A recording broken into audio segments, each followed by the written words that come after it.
Papa Ndiouga digganteem ak yaayu Fatou Bintou lan moo ci nar a xew. Layla Princess Thiam lan moo tax bi ko Amadou annoncé nouvelle bi mu bañ ne du toog xaar ko. Maman Oumou lan la doon def Fatou Bintou ba moom tamit biñ ko annoncé nouvelle bi mu jooy yu metti. salaamaaleykum mbokk internet yi dalee nag jàmm ci Buzz 7 Media digganteem Papa Ndiouga ak ki nga xam ne moo di yaayu Fatou Bintou dafa mel ni dafa commencé louche parce que gis ngeen bi Layla dalee ci kawam ne supp bi du ci dal mu ñëw ci la ko jël toog di wax ak moom. léegi ñoom xam nañ ne scénario la mais terewul dafa téye ci loxoom di wax ba maman Oumou yem ci commencé fiir naan lii lan la ba maman Koli ne ko nañu dem. Papa Ndiouga ne dem leen xaar ma parce que moom yëg na li xew mais xamul lu xolam di laaj. gis ngeen ne maman Oumou épisode bi Fatou Bintou di daanoo jour boobu te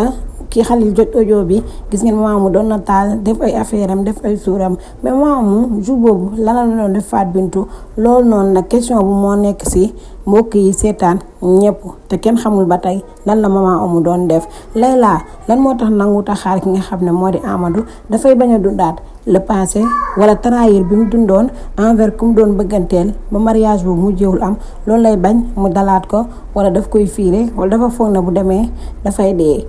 que nee na ko damay dem mission léegi lan moo waral Layla nanguwul Amadou dem ku nekk na wax xalaatam ci li nga xam ne moo di commentaire yi. merci beaucoup li leen indi loon tey chronique du jour Layla maman Oumou Papa Ndiouga ak yaayu Fatou Bintou way leen di abonné rek tey partager ci yeneen vidéo merci beaucoup.